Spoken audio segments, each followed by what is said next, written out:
متصرف تھی۔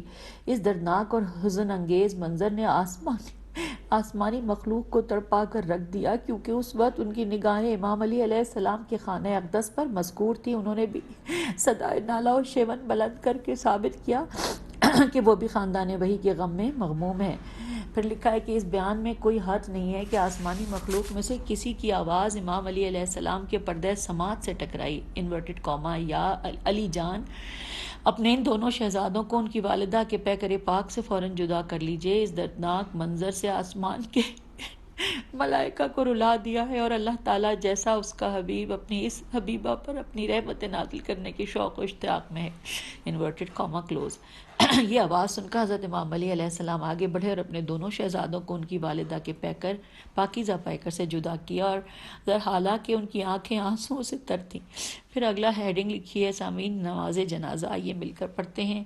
میں آپ لوگوں سے معذرت چاہتی ہوں، پوری کوشش کے باوجود کئی جگہ ریڈنگ کے دوران میری آنکھیں اپنی بھی بھر آئی ہیں، حالانکہ میں نے بہت کوشش کی ہے کہ میں واضح ریڈنگ کر سکوں۔ جی اللہ میری مدد کر۔ لکھا ہے ہیڈنگ نماز جنازہ۔ جب تکفین و تحسینت کے مراسم پایا تکمیل تک پہنچ گئے تو پھر نماز اور تدفین کا مرحلہ آیا۔ جن لوگوں کو نماز جنازہ میں شمولیت کی اجازت تھی وہ رات کی تاریکی میں حاضر ہوئے، کیونکہ یہ امر بھی بطول عذرا کی وصیت کا حصہ تھا۔ ان خوش قسمت لوگوں کے اسما یہ ہیں: حضرت سلمان فارسی، حضرت عمار یاسر، حضرت ابو ذر غفاری، حضرت مقداد، حضرت حذیفہ، حضرت عبداللہ بن مسعود، حضرت عباس بن عبد المطلب، حضرت فضیل بن عباس، حضرت عقیل، حضرت زبیر، حضرت بریدہ اور بنو ہاشم کے کچھ افراد نے اس ملکوتی جنازے میں شرکت کی تھی۔ پیج 593۔ جی ہاں، ان مندرجہ بالا بزرگواروں نے رسول اللہ صلی اللہ علیہ وآلہ وسلم کی اس وحیدہ دختر کے نماز جنازہ میں شرکت کی تھی کہ جسے رسول اقدس اپنی امت کے درمیان چھوڑ گئے تھے۔ گویا کہ مدینے میں ان کی ہستی غیر معروف تھی، انہیں کوئی جانتا ہی نہیں تھا، اور وہ مثالی شخصیت و منازل رفیع کی مالکہ ہی نہ تھیں، جیسے یہاں پہ سوالیہ نشان ہے۔ پھر لکھا ہے کہ آخر کار امیر حریت حضرت امام علی علیہ السلام اپنے دونوں شہزادوں حسنین شریفین علیہ السلام کے ہمراہ آگے تشریف لائے، اور انہوں نے رسول اقدس صلی اللہ علیہ وآلہ وسلم کی حبیبہ سلام اللہ علیہ پر یہ کہتے ہوئے نماز شروع کی، انورٹڈ کاما، خدایا میں آپ کے محبوب پیغمبر کی دختر پر راضی ہوں، تو اس پر راضی ہو جا۔ خدایا انہوں نے اپنی زندگی کے کچھ ایام وحشت و تنہائی میں گزارے ہیں، تو ان سے مہر و انس کے ساتھ پیش آ۔ خدایا تیرے نبی کی بیٹی اس دنیا کو چھوڑ کر تیری بارگاہ میں آ چکی ہیں، انہیں اپنی رحمت سے متصل فرما۔ پروردگار ان پر مظالم ڈھائے گئے ہیں، پس تو ہی فیصلہ فرما، اور تو بہترین فیصلہ کرنے والا ہے، انورٹڈ کاما کلوز۔ پھر لکھا ہے بعد ازیں امیر المومنین علی علیہ السلام نے 2 رکعت نماز ادا کی اور دعا کے لیے اپنے ہاتھ آسمان کی طرف بلند کیے اور آواز بلند کی، انورٹڈ کاما، خدایا یہ تیرے پیغمبر صلی اللہ علیہ وآلہ وسلم کی دختر فاطمہ سلام اللہ علیہا ہیں، تو نے خود انہیں نور کی ہدایت کی ہے، انورٹڈ کاما کلوز۔ پھر لکھا ہے اسی لمحے زمین کئی میلوں تک بقعہ نور بن گئی۔ اب آگے اگلی ہیڈنگ ہے معصوم ہی معصوم کا جنازہ پڑھتا ہے۔ اس کے بارے میں لکھا ہے کہ حضرت امیر علی علیہ السلام نے بطول معظمہ پر نماز پڑھی تھی، کیونکہ وہ صدیقہ اور معصومہ تھیں، اس لیے ضروری تھا کہ آپ سلام اللہ علیہ کی نماز جنازہ وہ پڑھے جو معصوم ہو۔ یہ تمام مراحل معصوم کے واجبات میں سے ہیں۔ پھر لکھا ہے حضرت امیر علی علیہ السلام نے حضرت فاطمہ زہرا سلام اللہ علیہ کے ان تمام مراحل کو مخفی رکھا تھا، کیونکہ ان کی وصیت تھی۔ ازراہ شریعت و عقل اور حکمت ضروری تھا کہ وصیت کے مطابق عمل کیا جائے۔ حضرت فاطمہ زہرا سلام اللہ علیہ غیر معمولی شخصیت کی مالکہ تھیں۔ پیج 594 پہ ہم آ گئے۔ مالکہ تھیں، وہ صاحب مقام و منزلت تھیں، وہ رسول اعظم صلی اللہ علیہ وآلہ وسلم کی دختر وحیدہ تھیں۔ آپ سلام اللہ علیہ اسی عزت و عظمت کی بدولت مسجد نبوی میں تشریف لے گئی تھیں۔ وہاں آپ نے تاریخی خطاب فرمایا تھا، اور اس خطاب میں اپنے حقوق کا مطالبہ کیا تھا، لیکن حاضرین میں سے کسی نے ان کی نصرت نہ کی تھی۔ حضرت امیر علیہ السلام انہیں مہاجرین و انصار کے گھروں میں لے گئے تھے اور رسول اللہ صلی اللہ علیہ وآلہ وسلم کی بیٹی نے ان سے نصرت کا مطالبہ کیا تھا، لیکن کسی نے ان کا ساتھ نہیں دیا تھا۔ جب آپ کو امت کی طرف سے کوئی جواب نہ ملا تھا تو اس انقلاب زمانہ نے آپ کی مبارک زندگی کو منقلب کر کے دکھ دیا۔ ستم پیشہ افراد کے مظالم کے آثار جو آپ کے قلب و روح پر مرتب ہوئے تھے وہ آپ کی رحلت تک باقی رہے۔ یہ وہ اسباب تھے کہ جن کی بنا پر آپ سلام اللہ علیہ کی تجہیز و تکفین کے تمام امور کو عام لوگوں سے پوشیدہ رکھا گیا تھا تاکہ یہ عمل تجاوز کاروں کے لیے تنبیہ بن جائے اور تاریخ کا حصہ بن جائے۔ علاوہ ازیں آپ سلام علیہ السلام کا مقصد یہ بھی تھا کہ ان کے اس عمل سے رحلت رسول صلی اللہ علیہ وآلہ وسلم کے بعد پیدا ہونے والی سیاست ہمیشہ کے لیے محکوم ہو جائے گی۔ اگلے پیراگراف میں لکھا ہے، جی ہاں، سیدہ عالم کی یہ وصیت اس امر کی طرف اشارہ ہے کہ رحلت رسول صلی اللہ علیہ وآلہ وسلم کے بعد حضرت سیدہ زہرا نے جو زندگی بسر کی تھی وہ ان کی مظلومانہ زندگی تھی اور آپ ان پر اپنی زندگی کے آخری لمحے تک ناراض و خشمگین رہی تھیں اور قیامت تک ناراض رہیں گی۔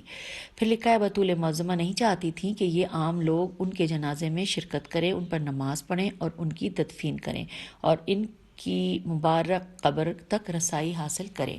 یہاں پر یہ پیراگراف ختم ہوا اور اگلی ہیڈنگ ہے کہ نامعلوم آرام گاہ۔ لکھا ہے، قاری عزیز، آپ اس سے قبل پڑھ چکے ہیں کہ بطول عذرا نے اپنے امیر المومنین علیہ السلام کو وصیت کی تھی کہ انہیں رات کی تاریکی میں دفن کرنا تاکہ ان کی قبر کا نشان تا ابد کسی کو معلوم نہ ہو سکے، تاکہ یہ عمل مسلمانوں کے انتباہ کا باعث بنے، بالخصوص جب حجاج اور عمرہ ادا کرنے والے روضہ رسول صلی اللہ علیہ وآلہ وسلم ان کی زیارت کے لیے آئیں تو روضہ رسول اور جنت البقیع میں ائمہ طاہرین علیہ السلام کی قبور کی زیارت کرنے کے بعد وہ رسول اللہ صلی اللہ علیہ وآلہ وسلم کی دختر کی مبارک قبر کی زیارت کرنا چاہیں گے، اور جب انہیں سیدہ سلام اللہ علیہ کی مرقد مطہر نہ ملے گی تو وہ ایک دوسرے سے پوچھیں گے اور رسول اللہ صلی اللہ علیہ وآلہ وسلم کی بیٹی کی قبر مبارک کو وہ تلاش کریں گے۔ جب انہیں خاتون جنت کا مزار نہیں ملے گا تو ان کے اذہان میں سوالات اٹھیں گے۔ آخر اسی تفحص سواد و تلاش میں وہ رسول اللہ صلی اللہ علیہ وآلہ وسلم کی رحلت کے بعد پیدا ہونے والے حالات تک جا پہنچیں گے کہ رسول اعظم صلی اللہ علیہ وآلہ وسلم کی رحلت کے بعد کیا ہوا تھا، سوالیہ نشان، اور حالات نے کیا کروٹ بدلی تھی۔ یہاں پہ بھی سوالیہ نشان ہے۔ اب پیج 595 لکھا ہے، محدثین اور مورخین کے مختلف اقوال کے پیش نظر بطول معظمہ سلام اللہ علیہ کی مبارک قبر مسلمانوں کے ہاں غیر معروف رہی ہے۔ کچھ احادیث سے معلوم ہوتا ہے کہ حور انسیہ کا مزار جنت البقیع میں واقع ہے، لیکن کچھ اور روایات بتاتی ہیں کہ بعثت الرسول صلی اللہ علیہ وآلہ وسلم کو ان کے اپنے حجرے میں ہی دفن کیا گیا تھا۔ بعد میں جب مسجد نبوی صلی اللہ علیہ وآلہ وسلم کی توسیع ہوئی تو ان کی قبر مبارک مسجد کا حصہ بن گئی۔ اگر یہ قول صحیح ہے تو پھر حضرت امیر علیہ السلام نے جنت البقیع میں جو قبور بنائی تھیں تو وہ قبور حقیقی مدفن سے صرف انذار کی بنا پر تھیں۔ الف کے نیچے زیر ہے، نون زوئے الف رے۔ اگر جنت البقیع والا قول صحیح ہے تو پھر بھی آپ سلام اللہ علیہ کی مبارک قبر کو پوشیدہ رکھا گیا تھا۔ اچھا، اگلا لکھا ہے، ہیڈنگ ہے سامعین، لحد کی تیاری۔ لکھا ہے اس کے بارے میں کہ جی ہاں، جب صحابہ کرام نے اس خورشید جہاں افروز خاتون جنت کی مبارک قبر بنانی شروع کی تو اس سے چمکتے دمکتے موتی برآمد ہوئے تھے۔ 4 ہاشمی مرد آگے بڑھے۔ وہ 4 مرد یہ تھے: نمبر 1 امیر المومنین علی علیہ السلام، نمبر 2 حضرت عباس بن عبد المطلب علیہ السلام، نمبر 3 حضرت فضل بن عباس، اور نمبر 4 ایک مرد جس کا نام معلوم نہیں۔ ان چاروں مردوں نے اپنے سوزان قلب و جگر کے ساتھ بعثت الرسول صلی اللہ علیہ وآلہ وسلم کے پیکر پاک کو لحد میں اتارا۔ حضرت امیر علیہ السلام نے لحد میں اتر کر ان کے جسم نازنین کو اپنے ہاتھوں میں لیا اور آخری آرام گاہ میں رکھ دیا۔ حضرت امیر علیہ السلام نے اس نور افشاں چہرے کو خاک پر رکھا جو ہمیشہ رات اور دن، صبح و شام اللہ کی بارگاہ میں سجدہ ریز رہا تھا۔ جی ہاں، یہ وہ پیشانی اقدس تھی کہ جس پر رسول اللہ صلی اللہ علیہ وآلہ وسلم بوسے دیتے تھکتے نہ تھے۔ جب حضرت امیر علیہ السلام اور رسول اعظم صلی اللہ علیہ وآلہ وسلم کے گلدستہ بوستان کو لحد میں اتار چکے تو آپ علیہ السلام نے فرمایا انورٹڈ کاما ہاں اے زمین، ہاں اے تراب، اے تربت پاک بذات الرسول صلی اللہ علیہ وآلہ وسلم، میں عظیم الشان امانت کو تمہارے حوالے کر رہا ہوں۔ یہ رسول اعظم صلی اللہ علیہ وآلہ وسلم کی دختر ہیں، انورٹڈ کاما کلوز۔ لکھا ہے حضرت امام جعفر صادق فرماتے ہیں کہ جب امیر المومنین علی علیہ السلام نے رسول اللہ صلی اللہ علیہ وآلہ وسلم کی بیٹی کو لحد میں اتارا تو آپ علیہ السلام نے اس وقت فرمایا، ترجمہ پڑھنے کے لیے ہم پیج نمبر 596 پر آ گئے ہیں، کہ جو مولا نے فرمایا تھا، پھر آپ نے بذات الرسول صلی اللہ علیہ وآلہ وسلم کی طرف نگاہ کی اور انہیں خطاب فرمایا انورٹڈ کاما کہ ہاں اے صدیقہ و طاہرہ، اب میں آپ سلام اللہ علیہ کو اس ہستی کے حوالے کر رہا ہوں جو مجھ سے زیادہ آپ علیہ سلام اللہ علیہ کے قریب اور نزدیک ہے۔ اللہ تعالیٰ نے جو کچھ آپ کے لیے پسند کیا ہے پھر اس پر راضی ہوں، انورٹڈ کاما کلوز۔ اور حوالہ دیا گیا ہے یہاں پہ بیت الاحزان صفحہ نمبر 156 کا۔ لکھا ہے پھر آپ نے قرآن مجید کی یہ آیت شریفہ کی تلاوت فرمائی، انورٹڈ کاما، یہ سورہ طہ کی آیت نمبر 55 ہے، 55، کہ لکھا ہے کہ اسی زمین سے ہم نے تمہیں پیدا کیا ہے اور اسی میں ہم تمہیں لوٹائیں گے اور اسی سے ہم تمہیں دوبارہ نکالیں گے، انورٹڈ کاما کلوز۔ یہ ترجمہ جو کہ یہ آیت سورہ طہ کی آیت نمبر 55 ہے جو مولا علی نے پڑھی، اور یہ میں نے اس کا ترجمہ ساتھ ساتھ پڑھ دیا۔ لکھا ہے کہ حقیقت یہ ہے کہ اس گھڑی حضرت امیر علی علیہ السلام جن حالات سے دو چار تھے، نہ عقل کی استطاعت و قدرت ہے کہ اس کا ادراک کر سکے، نہ قلم میں توانائی و قوت ہے کہ اسے قبضہ تحریر میں لا سکے۔ آلام و احزان نے آپ کو ہر طرف سے گھیر رکھا تھا، دکھ دردوں کی تیز و تند ہوائیں آپ علیہ السلام کے قلب و جگر پر چل رہی تھی۔ اس دوران آپ علیہ السلام نے لحد کو بند کیا اور قبر سے باہر آئے۔ حاضرین آگے بڑھے تاکہ اس گوہر گرامایا کے پیکر پاک کی مبارک قبر میں تراب ڈال کر اپنے لیے ذخیرہ آخرت کا انتظام کریں۔ جی ہاں، ان تمام بزرگوار نے اسے دفن کر دیا تھا جو اسی دھرتی میں شکل و شمائل کے لحاظ سے رسول اللہ صلی اللہ علیہ وآلہ وسلم سے سب سے زیادہ مشابہ تھیں۔ ان بزرگواروں نے آل محمد علیہ السلام کی اولین شہیدہ کو دفن کیا تھا۔ ان بزرگواروں نے فضائل و مواہب کے ملکوتی پیکر کو دفن کیا تھا۔ لکھا ہے جی ہاں، ان احباب نے حورہ انسیہ کو بطن تراب میں چھپا دیا تھا۔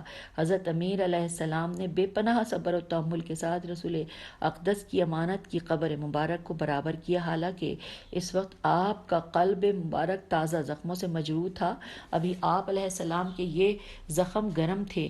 یہ حقیقت ہے کہ جب انسان تازہ زخمی ہوتا ہے تو اس وقت وہ زخموں کے دردوں کے احساسات سے دور ہوتا ہے۔ جوں جوں وقت گزرنے لگتا ہے تو درد بڑھنے لگتا ہے اور انسان چیخنے اور چلانے لگتا ہے۔ بطول عذرا نے جب اس دنیا سے رحلت فرمائی تھی تو رحلت کے بعد کے تمام مراحل حضرت امیر علیہ السلام نے خود طے کیے تھے۔ پھر لکھا ہے پیج نمبر 597 پہ کہ ان تمام مراحل میں خاتون جنت کا ملکوتی جسم امیر کائنات کے سامنے رہا تھا۔ مرحلہ تدفین کی تکمیل کے بعد خورشید جہاں افروز ہمیشہ کے لیے غروب ہو گیا تھا۔ اس کے بعد حضرت امیر علیہ السلام پر جو گزری وہ خود جانتے تھے یا ان کا اللہ جانتا ہے۔ دختر پیغمبر صلی اللہ علیہ وآلہ وسلم کی رحلت کا صدمہ آپ علیہ السلام کے لیے ناقابل برداشت تھا۔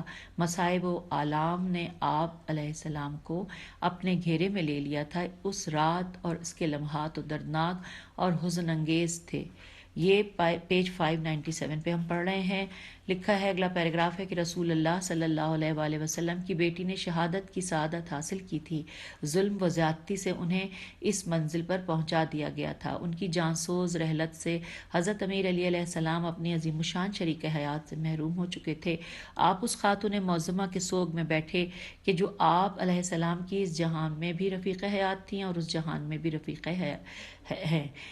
ہیں۔ جہاں وہ رسول اعظم صلی اللہ علیہ وآلہ وسلم کی حبیبہ تھیں، وہاں اللہ تعالیٰ کی بارگاہ میں انہیں جو مقام حاصل ہے وہ کسی دوسرے کو حاصل نہیں۔ حضرت امیر علی علیہ السلام اپنی زوجہ کے ہجر و فراق محجور و مجبور ہو کر رہ گئے تھے۔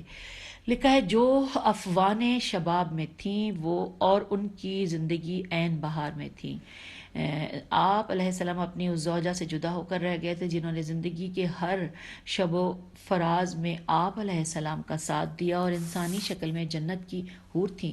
دنیا کی خوبصورت ترین خواتین ان کا مقابل ہی نہیں تھیں. سیدہ معظمہ عالیہ، مفہمہ ملہمہ موقفہ کی رحلت کے بعد امام علی علیہ السلام کی حیات میں وہ خاتون نہیں رہی تھیں جو عصمت، نزاہت، تقوی، علم، کمال، شرافت، فضائل اور مکارم کی بلندیوں پر موجود ہو.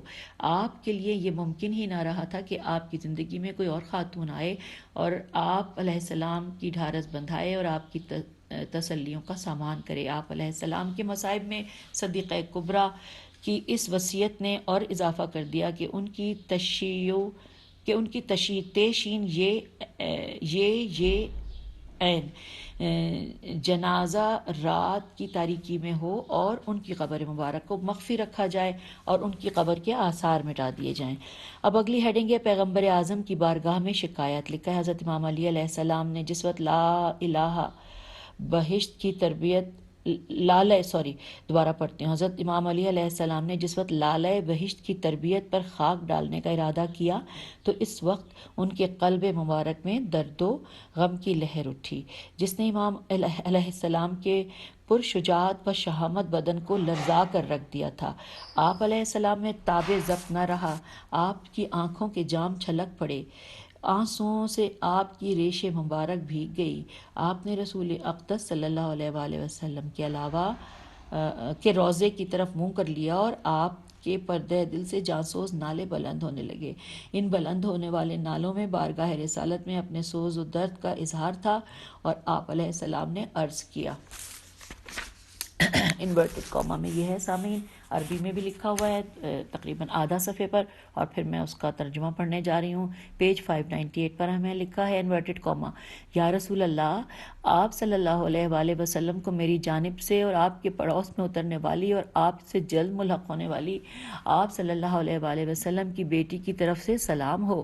یا رسول اللہ، آپ کی برگزیدہ بیٹی کی رحلت سے میرا صبر و شکیب جاتا رہا، میری ہمت و توانائی نے ساتھ چھوڑ دیا، لیکن آپ صلی اللہ علیہ وآلہ وسلم کی مفارقت کے حادثہ عظمیٰ اور آپ کی رحلت کے صدمے جانکاہ پر صبر کر لینے کے بعد مجھے اس مصیبت پر بھی صبر و شکیبائی ہی سے کام لینا پڑے گا، جبکہ میں نے اپنے ہاتھوں سے آپ صلی اللہ علیہ وآلہ وسلم کو قبر کی لحد میں اتارا اور اس عالم میں آپ صلی اللہ علیہ وآلہ وسلم کی روح نے پرواز کی کہ آپ کا سر میری گردن اور سینے کے درمیان رکھا تھا. انا للہ و انا الیہ راجعون.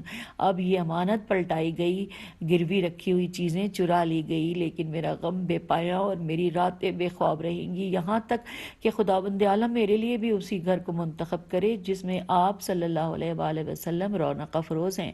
وہ وقت آ گیا کہ آپ صلی اللہ علیہ وآلہ وسلم کی بیٹی آپ کو بتائیں کہ کس طرح آپ کی امت نے ان پر ظلم ڈھانے کے لیے ایکا کر لیا. آپ ان سے پورے طور پر پوچھیں اور تمام احوال و واردات دریافت کریں. یہ ساری مصیبتیں ان پر بیت گئیں، حالانکہ آپ صلی اللہ علیہ وآلہ وسلم کو گزرے ہوئے کچھ زیادہ عرصہ نہیں ہوا تھا اور نہ آپ کے تذکروں سے زبانیں بند ہوئی تھیں. آپ صلی اللہ علیہ وآلہ وسلم دونوں پر میرا سلام رخصتی ہو، نہ ایسا سلام جو کسی ملول دل تنگ کی طرف سے ہوتا ہے. اب اگر میں اس جگہ سے پلٹ جاؤں تو اس لیے نہیں کہ آپ سے میرا دل بھر گیا ہے، اور اگر ٹھہرا رہوں تو اس لیے نہیں کہ میں اس وعدے سے بدظن ہوں جو اللہ نے صبر کرنے والوں سے کیا ہے. Inverted comma close. ہم پیج 599 پہ آ گئے اور پھر اس کے بعد عربی میں ایک پیراگراف لکھا ہے جس کا ترجمہ نیچے پڑھ رہی ہوں. انورٹڈ کاما: آہ اگرچہ غم و اندوہ گراں ہے لیکن صبر مبارک تر اور زیبا تر ہے. اگر ہم پر تجاوز کاروں کا غلبہ نہ ہوتا، اے بنت پیغمبر صلی اللہ علیہ وآلہ وسلم، تیری تربت پر ڈیرے ڈال دیتا، اعتکاف نشینوں کی طرح بیٹھا رہتا. میں اس مصیبت پر اس طرح گریہ وزاری کرتا جس طرح مائیں جواں مرگ بیٹے پر روتی ہیں. ہاں، اللہ کے نبی، آپ کی حبیبہ دختر محضر خداوندی میں مخفیانہ دفن کی گئیں، ان کے حقوق ازراہ جبر روک لیے گئے، ظاہر بظاہر ان کی میراث ہتھیا لی گئی۔ اب آپ صلی اللہ علیہ وسلم کی رحلت کو زیادہ دن نہیں ہوئے تھے، ابھی آپ کے تذکرے پرانے نہیں ہوئے تھے۔ اے اللہ کے رسول صلی اللہ علیہ وآلہ وسلم کی بارگاہ میں شکایت ہے، مؤثر ترین عامل جو دل کو سکون بخشتا ہے وہ آپ کی سیرت ہے کہ جس کی میں پائیداری اور صبر کا درس ملتا ہے۔ اے اللہ کے رسول، آپ کی دختر پر اور آپ صلی اللہ علیہ وآلہ وسلم پر اللہ کے درود و سلام اور اس کی برکات نازل ہوں، انورٹڈ کاما کلوز۔ یہ سامعین حوالہ دیا گیا ہے جو کہ بریکٹ میں کتابیں لکھی ہیں، میں پڑھتی ہوں کہ بہار الانوار جلد نمبر 43 صفحہ نمبر 211، اور ابن ابی الحدید شرح نہج البلاغہ جلد نمبر 10 صفحہ نمبر 265، اور اس کے علاوہ نہج البلاغہ خطبہ نمبر 202۔ اب آگے لکھا ہے کہ روایت ہے کہ جب حضرت امیر علیہ السلام خاتون جنت کی تدفین کے بعد اپنے خانہ اقدس میں تشریف لے گئے تو آپ علیہ السلام کا قلب مبارک غم و اندوہ سے بھر چکا تھا، کیونکہ آپ علیہ السلام سے انس و محبت رکھنے والی رفیق حیات گھر میں موجود نہ تھیں، اس لیے آپ علیہ السلام نے تنہائی و وحشت کا احساس کرتے ہوئے فرمایا۔ اب جو مولا علی نے فرمایا وہ پڑھتے ہوئے ہم پیج 600 پر آ گئے ہیں، اور جو عربی میں لکھا ہوا تھا ساتھ ساتھ اس کا ترجمہ ہے انورٹڈ کاما میں پڑھ رہی ہوں کہ میں دیکھ رہا ہوں کہ دنیا کے مصائب و علام نے مجھ پر ہجوم کر رکھا ہے۔ جس کسی پر مصائب اس صورت میں حملہ آور ہو جائیں تو اس نے ہر صورت مریض و علیل ہونا ہے۔ دو دوستوں کے درمیان ہر صورت جدائی نے آنا ہے۔ دوست کے ہجر و فراق کے سوا ہر مصیبت آسان ہے۔ رسول احمد صلی اللہ علیہ وآلہ وسلم کے بعد مجھ سے حضرت فاطمہ زہرا سلام اللہ علیہ کی جدائی اس امر کی دلیل ہے کہ اس جہان میں دوست اور دوستی جاویدانہ نہیں ہے، انورٹڈ کاما کلوز۔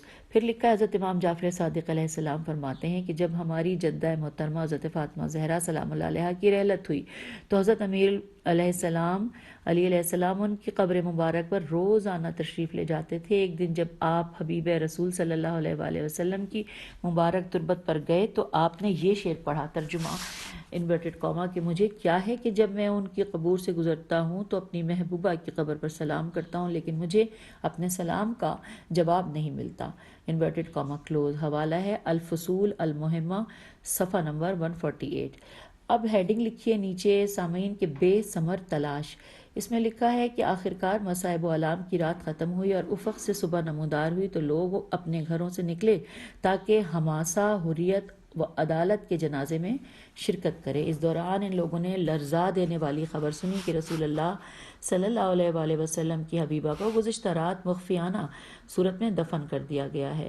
ادھر حضرت امام علی علیہ السلام نے مدینے کے قبرستان میں جنت البقیع میں 7 یا اس سے زیادہ قبریں بنا دی تھیں۔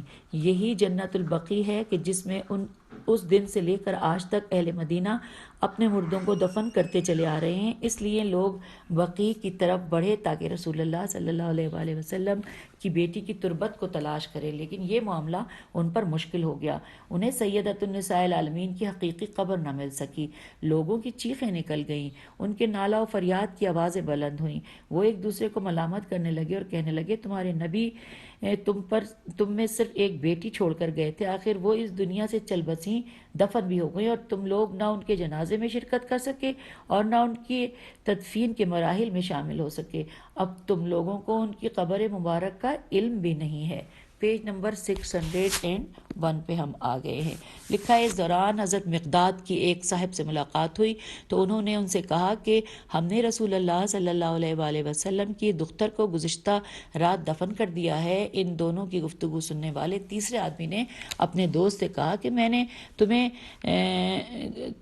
کہہ نہیں دیا تھا کہ سید الانبیاء کی بیٹی کو وہ لوگ مخفیانہ دفن کرنا چاہتے ہیں، سوالیہ نشان۔ لیکن حضرت مقداد نے کہا کہ سید الانبیاء صلی اللہ علیہ وآلہ وسلم کی بیٹی کی وصیت ہی یہی تھی۔ وہ آدمی حضرت مقداد کو مارنے لگا۔ اس دوران لوگ اکٹھے ہو گئے اور حضرت مقداد کو ان سے چھڑا لیا۔ آگے لکھا ہے کہ حضرت مقداد ان کے سامنے آ کر کھڑے ہو گئے اور کہنے لگے کہ سرتاج انبیاء صلی اللہ علیہ وآلہ وسلم کی بیٹی اس دنیا سے چلی گئی ہیں اور ان کی پسلیوں سے خون جاری تھا۔ یہ سب کچھ آپ لوگوں کے تازیانوں کی ضربات سے ہوا۔ آپ لوگوں نے انہیں زخمی کیا تھا۔ بعد ازیں جو کچھ آپ لوگوں نے امام علی علیہ السلام کے ساتھ سلوک کیا وہ بھی ہمارے سامنے ہے۔ آج اگرچہ آپ نے مجھ پر حملہ کر دیا ہے تو یہ کوئی حیرت کی بات نہیں ہے۔ حضرت عباس بن عبد المطلب علیہ السلام نے فرمایا، بطول معظمہ سلام اللہ علیہا کی وصیت تھی کہ کچھ لوگ ان پر نماز نہ پڑھیں۔ ایک بزرگ بول پڑے کہ اے بنو ہاشم، تم ہمیشہ سے ہمارے حق میں حسد کرتے چلے آئے ہو۔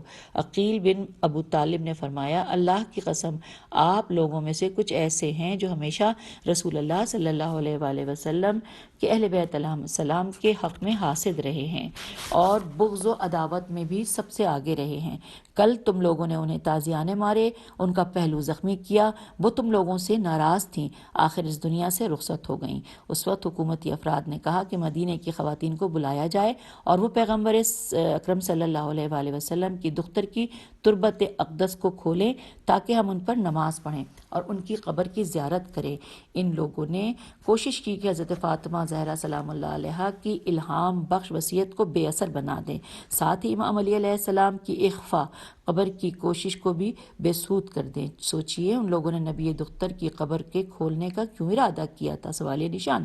کیا اس لیے کہ ان پر نماز پڑھ سکے؟ کیا ان لوگوں نے یہ سوچ رکھا تھا کہ حضرت امام علی علیہ السلام نے حضرت فاطمہ کے پیکر پاک کو بغیر نماز کے دفن کر دیا ہے؟ سوالیہ نشان۔ کیا یہ کوئی عقل کی بات ہے؟ ایسا کوئی سوچ سکتا ہے؟ سوالیہ نشان۔ کون سا اسلام ہے، کون سا دین ہے، کون سی شریعت ہے کہ اس میت کی قبر کو کھولا جائے کہ جس پر اس کے شرعی ولی نے اس کی وصیت کے مطابق ان پر احسن و اکمل صورت میں نماز پڑھی ہو۔